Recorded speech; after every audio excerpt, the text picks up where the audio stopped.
Everybody fucking jump!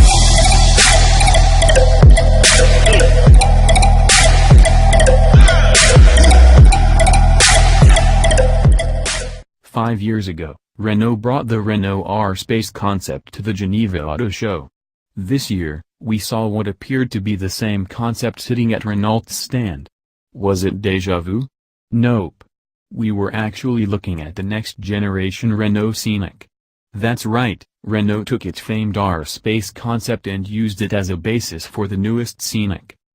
Oddly enough, Renault kept a lot of the styling from the concept when it made the new Scenic. There were, of course, changes made to make it production ready, but as you can see from our main display image, it's not that far off. In fact, as far as first impressions go, one might argue that it actually looks better than the R-Space concept. How often do we say that about a concept-turned-production model? Not very often at all. Laurens van den Akker, Renault's senior vice president of corporate design, said, "We wanted the new Scenic to break new ground. It is a sexier and more modern take on the MPV which carries over the outstanding modularity that has been paramount to the success of the model's three previous generations over the past 20 years. Its proportions and large diameter wheels draw inspiration from the R-Space concept car. You've got to hand it to Renault when it comes to the new Scenic.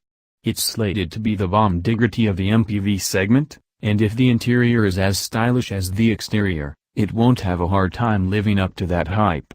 The original Scenic virtually invented the MPV marketplace and has held its rank rather well over the years. So, will the new Scenic continue to be a leader of the MPV segment? Well, we have some new pictures and lots of information, so let's dive on in and find out for ourselves. 1. The outside. The new Scenic is a more stylish take of the previous model, and remarkably similar to the R-Space concept we saw a few years back. Compared to the previous model, the front end is more refined and down to earth. The grille has been widened at the bottom, and there are multiple horizontal louvers that run the width of the grille. The headlights are much smaller now and less eyelid-shaped than before. LED Pure Vision technology provides a C-shaped outline along the outer edge of the headlight lenses. Down below, the C-shaped inserts on each corner of the fascia are gone, as is the fascia wide air dam. Now, a small insert with round fog lights inhabits each corner of the fascia with a chrome strip running along the top. The hood now terminates at the radiator grille itself and the windshield looks to be raked a little more than before. To the sides, we see a design that is different from the previous model and the concept. A large glass panel is installed between the windshield and the door itself, similar to a design that was used older Pontiac Transport minivans back in the early 1990s. A mild body line runs from the rear corner of the headlight assembly back to the taillights, and the waistline along the bottom of the windows takes a huge step forward. On the previous model, the waistline was flat along the side, but on this model, it dips down at the rear door and progressively gets higher as it approaches the rear quarter panel, before shooting upward toward the room to create the stationary rear window.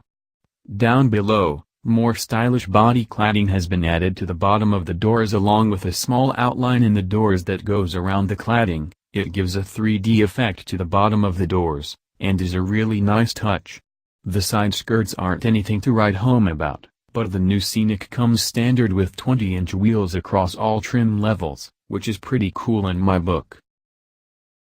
Around back, we see even more exciting changes. In fact, the rear end is completely different compared to the outgoing model. The taillights now wrap around from the rear hatch, across the rear fascia and into the rear quarter. Instead of running upward along the side of the hatch, a small triangular glass panel has been installed between the C-pillar and the rear hatch. There is still a small overhang on the rear hatch, but on the new Scenic, it sits flat against the slanted C-pillar. A nice body line wraps from the outer point of the taillights and around the rear end onto the hatch where it leads into a chrome handle. It gives the rear hatch a lot more character compared to the outgoing model. Looking at the inside, we see a rather spacious cabin for such a small vehicle and an interesting layout that brings style and class to the vehicle. The dashboard is rather uncluttered with a large center stack that is integrated with the shifter down below. The center console behind the center stack actually slides back and forth, allowing access to all passengers and making way for an open floor plan inside. The front seats are identical to those found on the E-Space, and on higher-end trim levels offers up massaging, heating, and 8-way electric adjustment with lumbar support. In the rear, there are 60/40 split folding seats that fold automatically via the one-touch folding system to provide more cargo room when needed.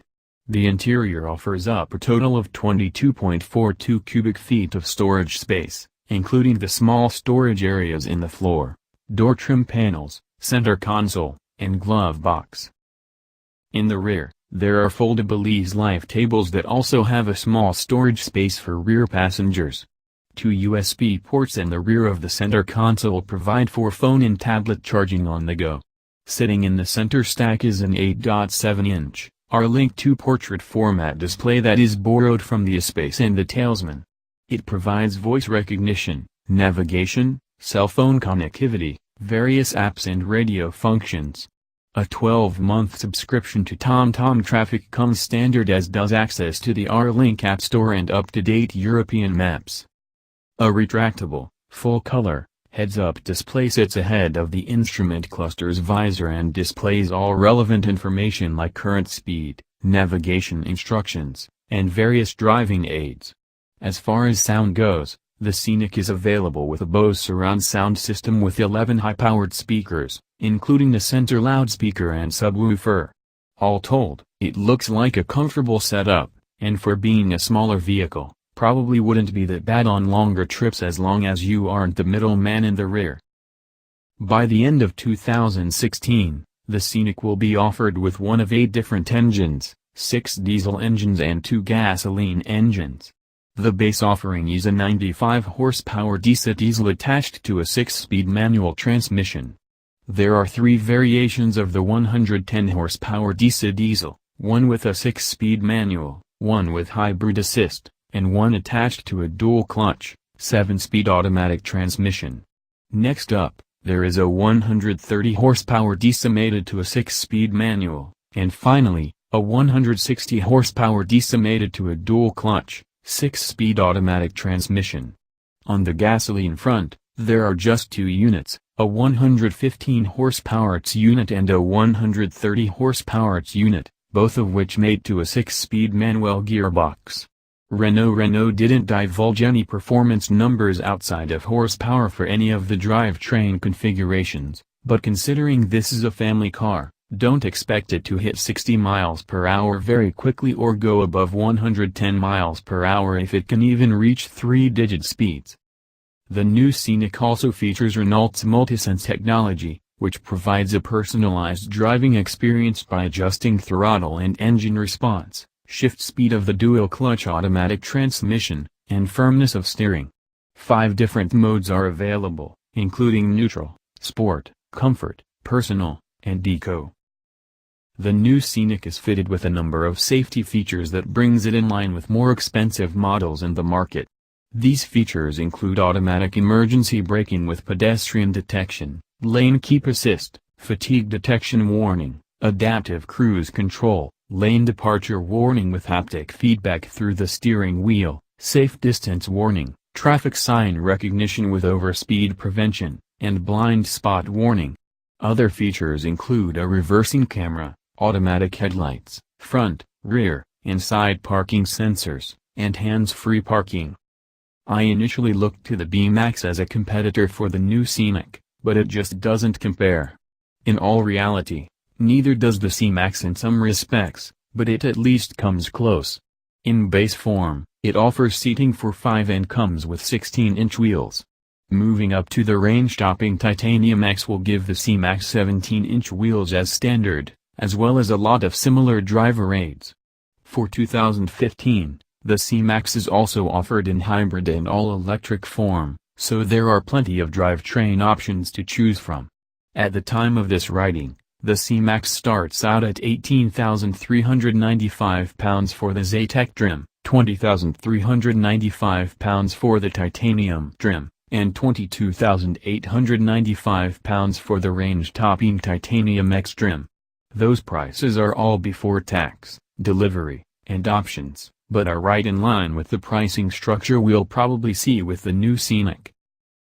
The Touran came to be in 2003 and was built on Volkswagen's Gold platform. By 2015, it entered its third generation with a whole new design and better interior. In 2016, it was named MPV of the Year at the annual What Car? Awards. According to those judges, the new Touran is great to drive, classy feeling inside, and has better safety credentials than most of its rivals. At the time of this writing, the Touran is available in various trim levels, with one of 3 different engines.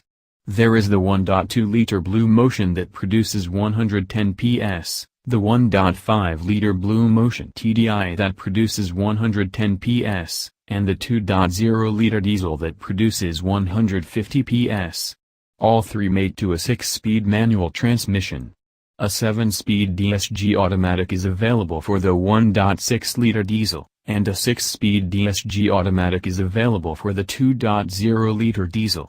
The Touran starts out at £22,240 with the range-topping model going for £26,730 before delivery, options, and taxes. I'm impressed that the new Scenic shares a lot in common with the concept back in 2011. It's not very often that we get to see so much of a concept turn into a production model. As much as I tend to dislike these little MPVs, or miniature minivans as I call them, I have to say I actually like the interior layout of the new Scenic. It looks comfortable and appealing. I wouldn't want to be the middle passenger in the rear seat on a long road trip, but aside from that, I could stomach driving this car if it was necessary. Of course, I would want a little more horsepower myself, but that is just me. At the end of the day, Renault did a good job with the Scenic, and I'm sure it will reap the benefits once it hits showroom floors.